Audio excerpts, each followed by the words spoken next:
Hello students, good morning.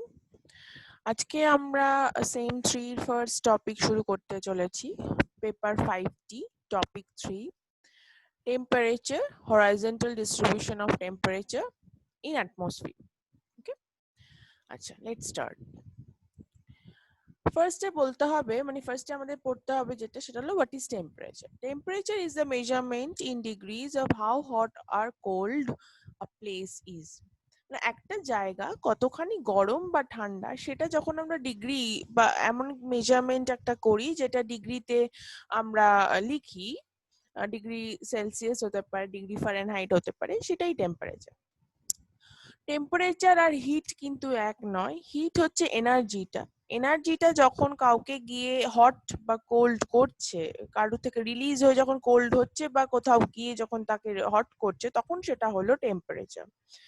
তাই temperature আর হিটের মধ্যে কিন্তু ডিফারেন্স আছে। আচ্ছা, temperature of the earth is not same across the earth. নিশ্চয়ই তোমরা জানো যে ইকুয়েটরের ওপর যা টেম্পারেচার, পোলার রিজিয়নের ওপর সেম টেম্পারেচার নয়। কেন? তার অনেক কারণ আছে। টেম্পারেচারে সবসময়ই স্প্যাশিয়াল অ্যান্ড টেম্পোরাল ডাইমেনশন আছে এবং সেই অনুযায়ী ডিফারেন্স হয়। স্প্যাশিয়াল ডাইমেনশন মানে কি? স্পেস টু স্পেস ভ্যারি করে। স্পেস টু স্পেস মানে কি? সেটা রিজিয়ন ওয়াইজ হতে পারে, আবার সেটা ল্যাটিটিউড ওয়াইজ হতে পারে, সেটাই হলো স্প্যাশিয়াল। আবার স্প্যাশিয়ালের মধ্যে আবার টেম্পোরাল ভ্যারিয়েশন থাকে। টেম্পোরাল ভ্যারিয়েশন মানে কি? টাইম টু টাইম ভ্যারিয়েশন, মানে একটা সেম স্পেসে, একটা সেম লোকেশনে ইয়ারের বিভিন্ন টাইমে এক এক রকমের টেম্পারেচার আমরা দেখতে পাই। তার একটাই কারণ, সানের movement, apparent movement of the sun. আমরা জানি যে বার্ষিক গতি এবং আহ্নিক গতি, দুটো গতি আছে আর সানের। নিশ্চয়ই তোমরা সকলেই জানো যে সান মুভ করে সেই অনুযায়ী, তাই তো? তো সান কখনো ট্রপিক অফ ক্যান্সারের ওপর থাকে, আবার কখনো আবার ট্রপিক অফ ক্যাপ্রিকনের উপর থাকে। যেমন এখন সামার টাইম, ট্রপিক অফ ক্যান্সারের দিকে সান গেছিল, কিন্তু আবার ফিরে এসছে, ফিরে আস্তে আস্তে ও ইকুয়েটরকে পেরিয়ে আবার চলে যাবে ট্রপিক অফ ক্যাপ্রিকনের দিকে। তো বুঝতেই পারছো, তো এই অনুযায়ী সানের লোকেশন অনুযায়ী কিন্তু টাইম ইয়ারলি বিভিন্ন টাইমে এক একটা জায়গায় এক এক রকম টেম্পারেচার হয়ে থাকে। Acha. It is important to know about the temperature distribution over the surface of the earth to understand the weather, climate, vegetation zones, animal and human life, etc. বুঝতেই পারছো, এক এক জায়গায় এক এক রকমের টেম্পারেচার অফ অ্যাটমসফিয়ারের জন্য এক এক জায়গায় এক রকম ওয়েদার তৈরি হচ্ছে, ওয়েদারের সাথে ক্লাইমেট এক এক রকম জোন তৈরি হচ্ছে, সেগুলো তোমরা পরে পড়বে সবই। কিন্তু মেইন রিজনটা সবই এই ডিস্ট্রিবিউশন অফ টেম্পারেচার। তাছাড়াও ভেজিটেশনাল জোনস, আমাদের হিউম্যান লাইফের প্যাটার্ন সবই চেঞ্জ হচ্ছে এই টেম্পারেচার অনুযায়ী। আচ্ছা, এবার চলে আসি হরাইজন্টাল ডিস্ট্রিবিউশন অফ টেম্পারেচার কাকে বলে। Distribution of temperature across the latitudes over the surface of the earth is called its horizontal distribution. Latitude wise যখন টেম্পারেচার ডিস্ট্রিবিউশনটা আমরা স্টাডি করি, তখন সেটাকে বলে হরাইজন্টাল ডিস্ট্রিবিউশন। আচ্ছা, হরাইজন্টাল ডিস্ট্রিবিউশন যদি আমরা দেখি, তাহলে দেখতে পাবো temperature decreases from the equator towards the poles and thus low latitudes are characterized by highest temperature.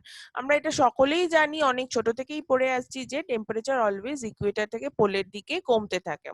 সেই জন্য হাইয়েস্ট ল্যাটিটিউড রিজিয়ন মানে পোলের রিজিয়ন গুলো, সেখানে সবসময় টেম্পারেচার হাই থাকে। আবার লোয়েস্ট ল্যাটিটিউড রিজিয়ন, সরি উল্টো বললাম, হাইয়েস্ট ল্যাটিটিউড রিজিয়ন, সেখানে সবসময় টেম্পারেচার লো থাকে।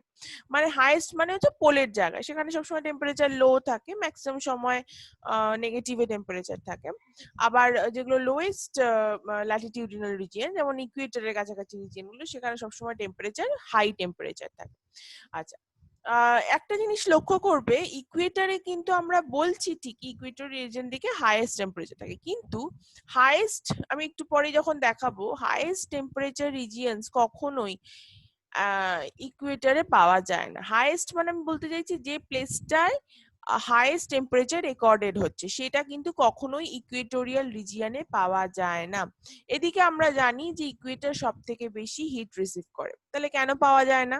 তার একটাই কারণ, ইকুয়েটর যেমন হিট রিসিভ করে, আমরা জানি যে ওখানে প্রত্যেক দিন বিকেলে বৃষ্টি হয়, তাই তো? তো সেই রেইনফলের জন্য প্রত্যেক দিনই ইকুয়েটর রিজিয়নে প্রচুর ক্লাউড ফর্ম হয়। তো সেই ক্লাউড গুলো কিন্তু হিট আস্তে নিজে নিজে ইয়ে করে, অ্যাবজর্ব করে অ্যান্ড সে স্টোর করে। তো এবং অ্যাবজর্ব করে অনেক হিট আবার তারা রিফ্লেক্ট করে বাইরেও পাঠিয়ে দেয় অ্যাটমসফিয়ারের বাইরে। আর যারা রিফ্লেক্ট করে না সেগুলো ক্লাউডের ওই লেয়ার্স গুলো নিজেরাই স্টোর করে করে করে আরো নিজেরা ডেন্স হয় এবং তারপর আলটিমেটলি রেইনফল করে। তো সেই জন্য ওই অ্যাবজর্পশনের জন্য কিন্তু সব হিট এসে সারফেসে পৌঁছয় না। বাট ট্রপিক অফ ক্যান্সার বা ট্রপিক অফ ক্যাপ্রিকনের কাছাকাছি মানে ট্রপিক্যাল রিজিয়নে কিন্তু হিট যেহেতু ক্লিয়ার স্কাই থাকে সেই জন্য খুব সহজেই সানের রেটা একদম সারফেস অব্দি এসে পৌঁছতে পারে এবং খুব ইজিলি সারফেসকে হিট মানে হিট ট্রান্সফার করে হট করে ফেলে। তো সেই জন্য আমরা দেখতে পাবো পরে গিয়ে যে হাইয়েস্ট টেম্পারেচার রিজিয়নস গুলো অলওয়েজ ট্রপিক্যাল রিজিয়ন থেকে হয়, ইকুয়েটোরিয়াল রিজিয়ন থেকে হয় না। আচ্ছা, এবার দেখি rate of decrease of temperature between the ট্রপিক্স of cancer and the Capricorn. Cancer মানে হচ্ছে আমরা যেটাকে বলি কর্কট ক্রান্তি, আর ক্যাপ্রিকন মানে হচ্ছে মকর ক্রান্তি, সাদার্ন রিজিয়নের যেটা, আর ক্যান্সারটা হচ্ছে নর্দার্ন রিজিয়নের যেটা। ঠিক আছে? তো এই দুটোর মধ্যে ডিক্রিজ অফ টেম্পারেচারটা খুব লো আমরা দেখতে পাবো। আমরা সেটা জানি যে দুটোই তো ট্রপিক্যাল রিজিয়ন, মাঝখানে ইকুয়েটোরিয়াল রিজিয়ন, তো এই দুটোর মধ্যে তো অবভিয়াসলি ডিক্রিজ অফ টেম্পারেচার লোই হবে। আর তারপরের দিকে যদি যাই মানে বিয়ন্ড ট্রপিক্স যদি আমরা দেখি তাহলে দেখবো ডিক্রিজ অফ টেম্পারেচারের রেটটা বেশ হাই। আচ্ছা, এখানে একটা জিনিস দেখো, একটা টার্ম দেখতে পাচ্ছি টেম্পারেচার গ্রেডিয়েন্ট। টেম্পারেচার গ্রেডিয়েন্ট কি? এই যে ডিক্রিজ বা ইনক্রিজের কথাগুলো বলছি, তো সেই ডিক্রিজ বা ইনক্রিজ গুলোকে যদি আমরা একটা গ্রাফে প্লট করি তাহলে ব্যাপারটা দেখতে দাঁড়ায় এমন একটা লোকেশন দেখতে দাঁড়ায়। দাঁড়া দেখাচ্ছি যদি পারি দেখাতে।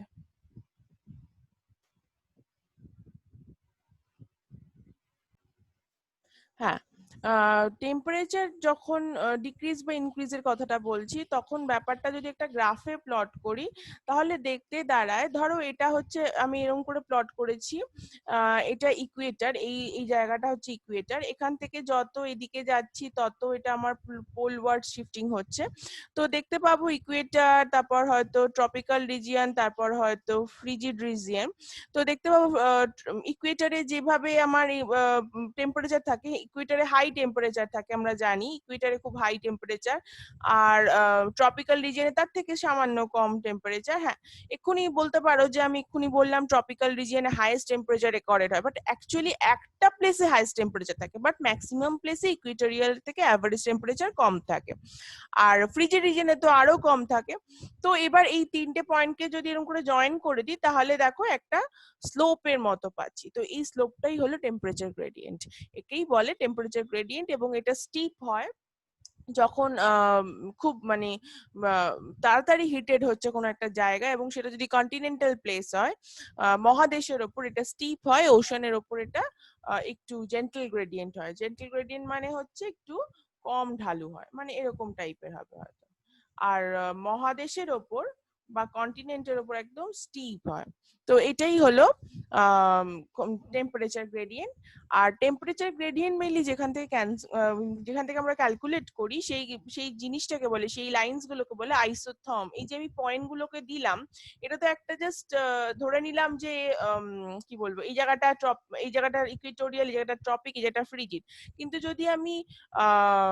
যদি আমি ইয়ের মধ্যে দেখি, যদি আর্থের মধ্যে দেখি, তাহলে যদি এইভাবে যাই ব্যাপারটা, এটা যদি ইকুয়েটার হয় তারপরে অঞ্চল এই এই জায়গাটা যদি ট্রপিক হয় আর এই জায়গাটা যদি ফ্রিজিড হয়, তো দেখতে পাবো যদি মানে এই যে লাইনটা আমি ড্র করেছি এই লাইনটা অ্যাকচুয়ালি ক্রস সেকশন, মানে এইভাবে যদি একটা লাইন ড্র করি তাহলে আমার টেম্পারেচার গ্রেডিয়েন্টটা হবে এই।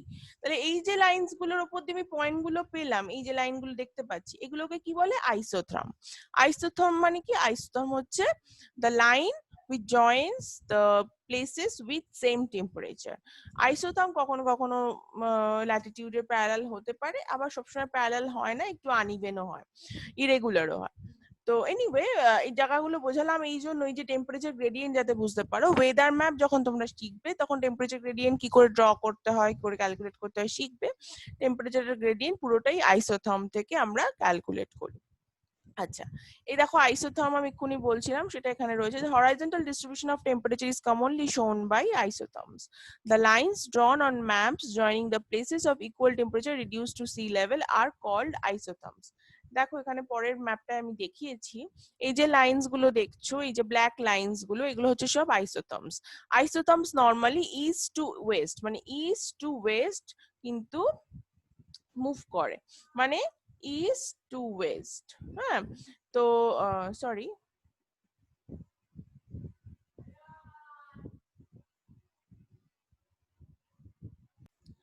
হ্যাঁ সরি, ইস্ট টু ওয়েস্ট মানে ইস্ট থেকে ওয়েস্টের দিকে আইসোথার্ম গুলো মুভ করে।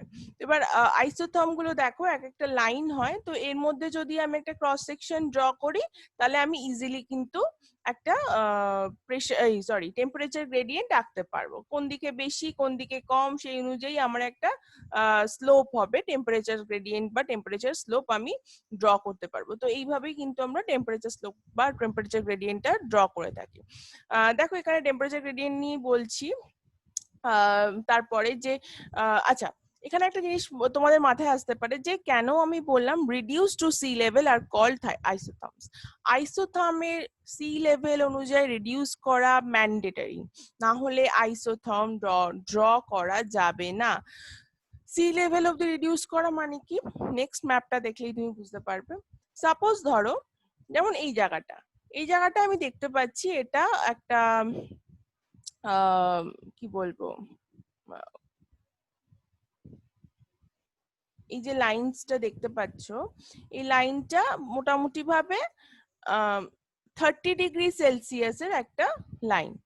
তবে 30°C একটা লাইন সে হতে পারে, বাট তুমি ভাবো যে এখানটা কিন্তু হিমালয়ান রিজিয়ন শুরু হচ্ছে, তো হিমালয়ান রিজিয়নে তো 30° হতে পারে না।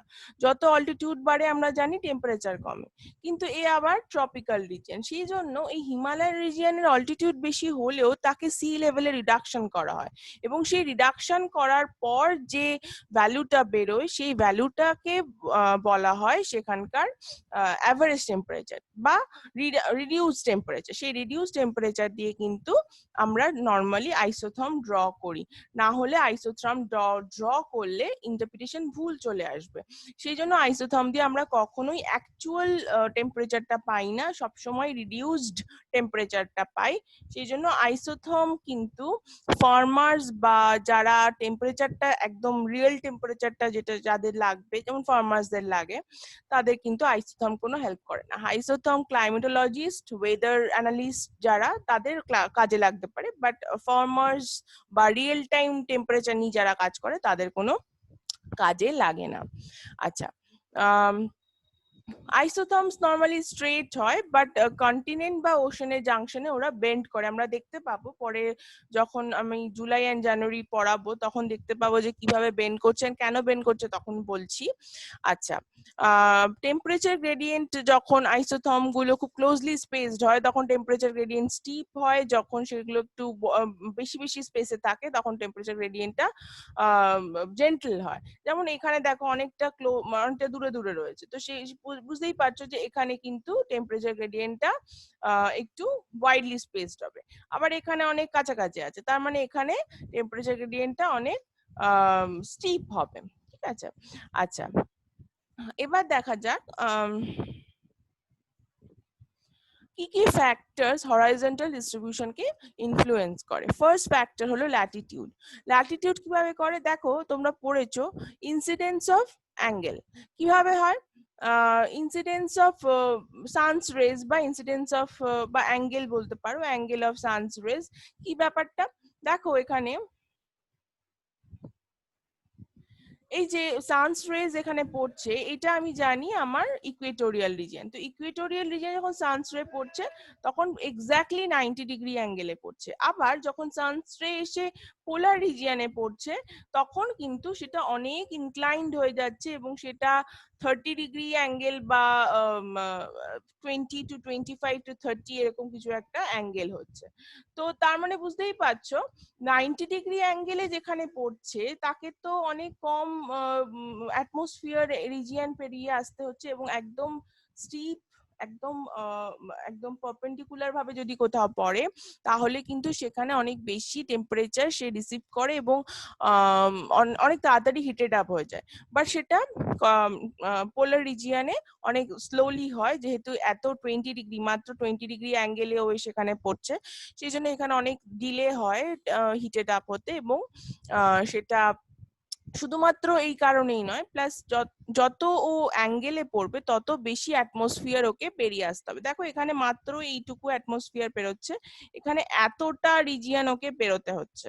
তো বুঝতেই পারছো, তো যত রিজিয়ন ও পেরোবে তত কিন্তু হিট এনার্জিটা লস হতে থাকবে। ক্লাউডে বা অ্যাটমসফেরিক অনেক পার্টিকেলস আছে সেগুলো কিন্তু হিট এনার্জি অ্যাবজর্ব করতে থাকবে, সেই জন্য ল্যাটিটিউড একটা বিশাল বড় ইম্প্যাক্ট ফেলে।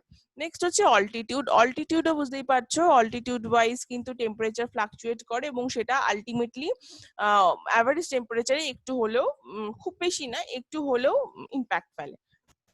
নেক্সট হচ্ছে ল্যান্ড অ্যান্ড সি কন্ট্রাস্ট। হ্যাঁ, এখানে একটা ব্যাপার আছে, তোমরা নিশ্চয়ই পড়েছো land bridge and sea breeze, স্থলবায়ু এবং সমুদ্রবায়ু। ল্যান্ড ব্রিজ অ্যান্ড সি ব্রিজের একটা বিশাল বড় রোল আছে, যেগুলো প্লেসেস নিয়ার টু সি, যেগুলো মানে যেগুলো কোস্টাল প্লেসে, সেই সব জায়গায় যদি সেগুলো ইকুইটোরিয়াল বা ট্রপিক্যাল প্লেসেও থাকে সেখানকার টেম্পারেচার খুব বেশি হয়ে যায় না, সেগুলো ওই ওশেন ব্রিজ যেগুলো বললাম, land bridge and sea bridge যেগুলো, সি ব্রিজ ওদেরকে কিন্তু টেম্পারেচারটা কন্ট্রোলে রাখতে সাহায্য করে এবং অনেক বেশি বা অনেক কম কোনোটাই হতে দেয় না।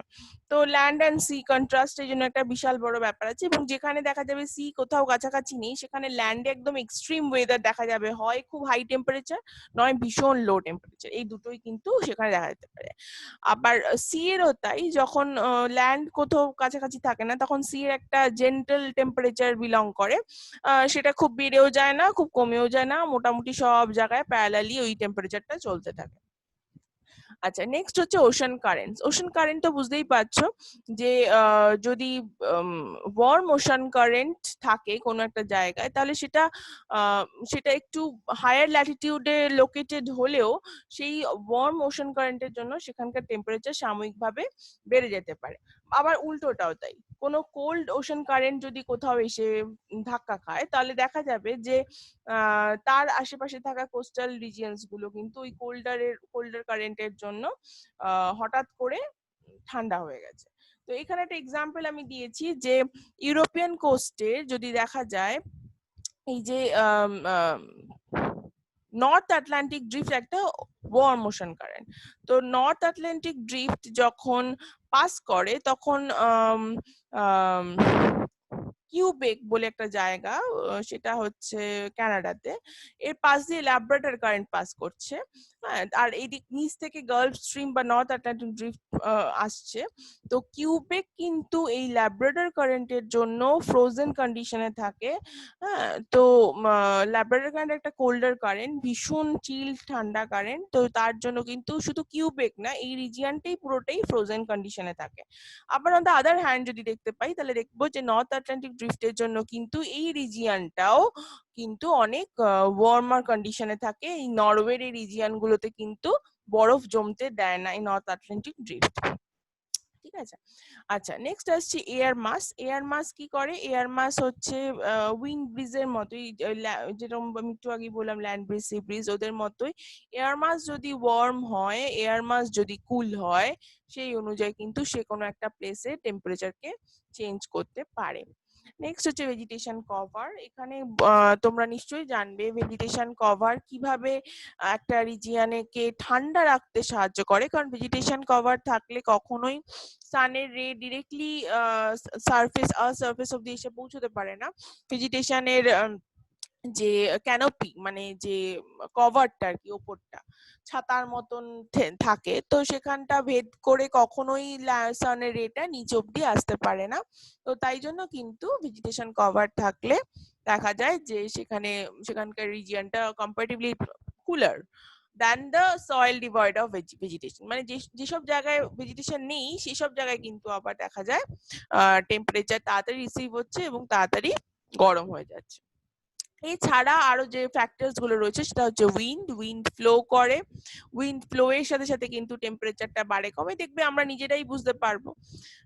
যেদিনকে একটু ভালো হাওয়া দেয় সেদিনকে মনে হয় যেন গরমটা একটু কম লাগছে, যেদিনকে কোনো হাওয়া দেয় না সেদিনকে মনে হয় ওরে বাপরে বাপ কি গরম। সে তো উইন্ডের সাথে একটা সম্পর্ক আছে। নেচার অফ সয়েল, হ্যাঁ নেচার অফ সয়েল একটা ব্যাপার, যদি বেলে মাটি হয়, যদি যে মাটিতে স্যান্ডের কোয়ান্টিটিটা বেশি থাকে তাহলে কিন্তু সেটা গরম বেশি হবে। আবার অ্যালুভিয়াল সয়েল যদি হয়, পলি মাটি যদি হয়, তাহলে কিন্তু সেটা ঠান্ডা হয়। এছাড়া slope and aspect of surface, relief features তো একটা বিশাল বড় ফ্যাক্টর।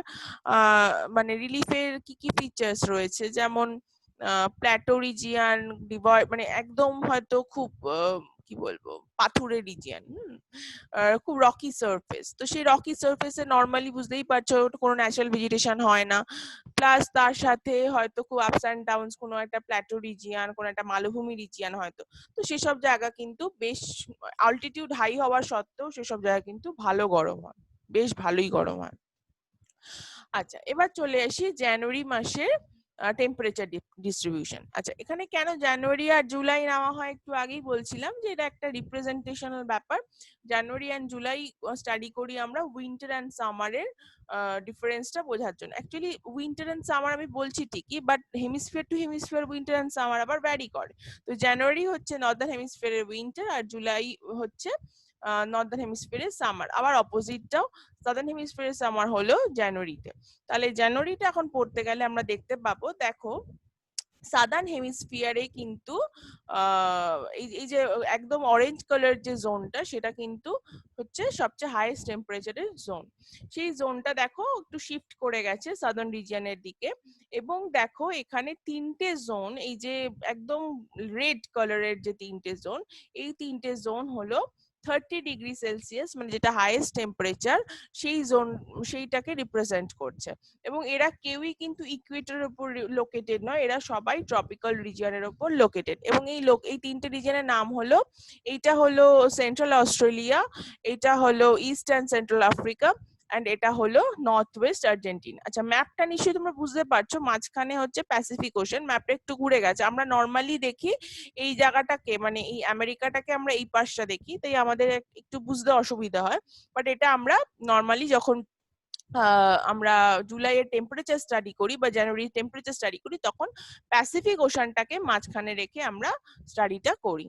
আচ্ছা তো বুঝতেই পারছো, তো জানুয়ারি মাসে কি হয়, সান মুভ করতে করতে চলে আসে এখানে হচ্ছে আমার ট্রপিক অফ ক্যাপ্রিকন বা মকরক্রান্তি লেখা। তো জানুয়ারি মাসে সান মুভ করতে করতে এখানে চলে আসে, তো এবার এইখানে যেহেতু থাকে তো সেই জন্য কিন্তু এর আশপাশটা ভালোই মানে হিটেড আপ হয়, এবং সেই জন্য দেখতে পাবে যে এই এই যে মানে আমি একটু নিচেই এঁকে ফেলেছি, অ্যাকচুয়ালি এটা এরম জায়গায় হবে 20, তো ওটা 23.5 এরম জায়গায় হবে। তো দেখতে পাবে যে ওর কাছাকাছি রিজিয়নস গুলো বেশ ভালো গরম, হ্যাঁ। তো এবং কন্টিনেন্টের ওপর যে অঞ্চলগুলো সেই অঞ্চলগুলো একটু বেশি গরম, রাদার ওশানের ওপর যে রিজিয়নস গুলো সেগুলো কিন্তু কম্পারেটিভলি কম কম টেম্পারেচার এখানে দেখতে পাচ্ছি। দেখো এখানে অলরেডি দেখতে পাচ্ছি যে একটা ট্রপিক অফ ক্যাপ্রিকনের ওপর ওশানের রিজিয়ন, যেখানটা প্যাসিফিক রিজিয়ন, সেখানে সেটা একদম হাইয়েস্ট টেম্পারেচারের পরের রিজিয়নটাতেও পড়ছে না, মানে সেকেন্ড হাইয়েস্ট রিজিয়নের মধ্যেও পড়ছে না, থার্ড হাইয়েস্টের মধ্যে চলে গেছে। তার মানে বুঝতেই পারছি যে এখানটা টেম্পারেচার কম রিসিভ হচ্ছে। ওশান রিজিয়ন যখন অনেকটা বেশি অঞ্চল জুড়ে থাকে তখন এটা হতেই পারে, আমি বলছিলাম একটু আগে ওশানে হলে এটা হতে পারে। আচ্ছা আচ্ছা এখানে একটা জিনিস দেখবে যে কিভাবে এই যে লাইন্স গুলো, আইসোথার্মস গুলো বেন্ড করে যায়। বেন্ড কেন করে? বেন্ড করার কারণ হচ্ছে আইসোথার্ম মানে কি, যে প্লেসেস অফ সেম টেম্পারেচার। তো প্লেসেস অফ সেম টেম্পারেচার যখন আমি দেখতে যাই তখন দেখবো যে ল্যান্ডের ওপর ধরা যাক সাপোজ আমি একটা জিনিস এঁকে একটু বোঝাই তাহলে বুঝতে পারবে। ধরা যাক এই জায়গাটা হলো আমার ল্যান্ড আর এর পাশেই হলো ওশান। তো ল্যান্ডের ওপর আমি কি বললাম, অনেক তাড়াতাড়ি হিট রিসিভ হয় এবং তাড়াতাড়ি টেম্পারেচারটা বেড়ে যায়। তো সেই জন্য ল্যান্ডের ওপর হয়তো এরকম এখানটায় হয়তো দেখা যাচ্ছে 20 ডিগ্রি, এখানটায় হয়তো দেখা যাচ্ছে 30 ডিগ্রি,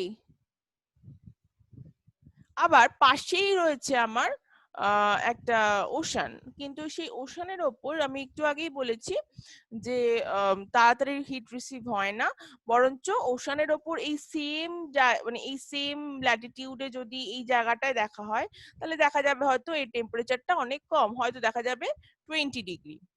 তো বুঝতেই পারছো, তো 20 ডিগ্রি আর এটা 20 ডিগ্রি, তো আমি যখন আইসোথার্ম আঁকবো আমার আইসোথার্মটা বেন্ড করে যাবে না। তো সেরকমই 30 ডিগ্রিটা এটা আরো ইকুয়েটরের দিকে চলে আসবে, তখন হয়তো এরকম ভাবে বেন্ড করে যাবে।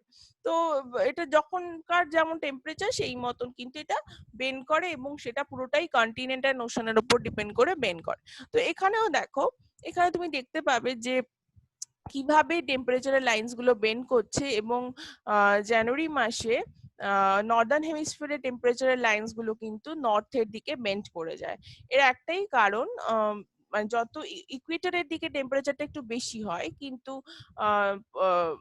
কি বলে ইয়ের দিকে মানে পোলের দিকে কিন্তু টেম্পারেচারটা কম হয়, এই জন্য কিন্তু এইভাবে বেঁকে যেতে থাকে।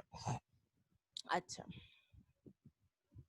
সাদার্ন হেমিস্ফিয়ারে আবার ওশানের এফেক্ট অনেক বেশি থাকে বলে দেখো এখানে কিন্তু বেন্ডিংটা সাদার্ন পোলের দিকে মানে সাউথ পোলের দিকে কম, উল্টে আবার এই এই অংশটা অব্দি নর্থের দিকেই বেঁকেছে, এইখান থেকে কিন্তু সাদার্ন বা সাউথ পোলের দিকে বেঁকতে শুরু করেছে, কারণ এর একটাই কারণ, এখানে কন্টিনেন্ট খুব কম আছে, ম্যাক্সিমাম রিজিয়নটাই ওশান। আচ্ছা, এবার চলে আসি জুলাইতে। জুলাইতে দেখো আমি জানি এই এরম জায়গায় থাকবে, এরকম জায়গায় থাকছে সান।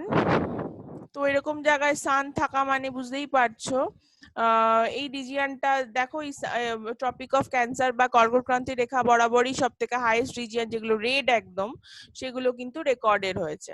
আচ্ছা, রেড এর পর আবার দেখো সব থেকে মানে ডার্কেস্ট রেড আছে, আবার একটু লাইটার রেড আছে, আর তারপরে একটা অরেঞ্জ কালার রিজিয়ন আছে। তো বুঝতেই পারছো, এবং এই রিজিয়নটা কিন্তু দেখো আগেরটার সাথে লক্ষ্য করলে দেখবে জানুয়ারি মাসে কিন্তু এই জায়গাগুলো এতটা হিটেড হয়নি যতটা এই যে জুলাই মাসে ওপরটা হচ্ছে। এর একটাই কারণ আমি বারবার বলছি, এখানে অনেক বেশি কন্টিনেন্ট রিজিয়ন রয়েছে, কন্টিনেন্ট বেশি থাকার জন্য এরা হিটটাও অ্যাবজর্ব বেশি করছে।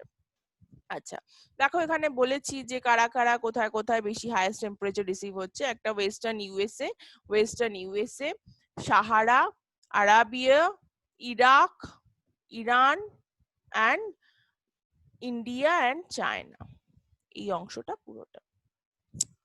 আচ্ছা, during summer in the northern hemisphere isotherms bend towards the equator. হ্যাঁ, মানে সামারের সময় ইকুয়েটরের দিকে তো টেম্পারেচারটা বেশি, সুতরাং সামারের সময় কিন্তু এই ইকুয়েটরের দিকে বেঁকবে। আর জানুয়ারি মাসের সময় কি দেখেছিলাম, ওটা পোলের দিকে বেঁকেছিল। ঠিক আছে। আচ্ছা, এবার চলে আসি regional distribution of temperature. Regional distribution of temperature বেশি বোঝানোর কিছু নেই, এটা তোমরা অলরেডি অনেক আগে থেকেই পড়েছো। দেখো এখানে তিনটে জোন আমরা দেখতে পাই, এই তিনটে জোনের মধ্যে ফার্স্ট যেটা ইকুয়েটরের একদম সামনেই, যেটা ইকুয়েটর এন্ড ট্রপিক্যাল জোনকে নিয়ে হয়, তাকে বলে টরিড জোন। টরিড জোনের উপরে থাকে টেম্পারেট জোন এন্ড তার উপরে থাকে ফ্রিজিড জোন।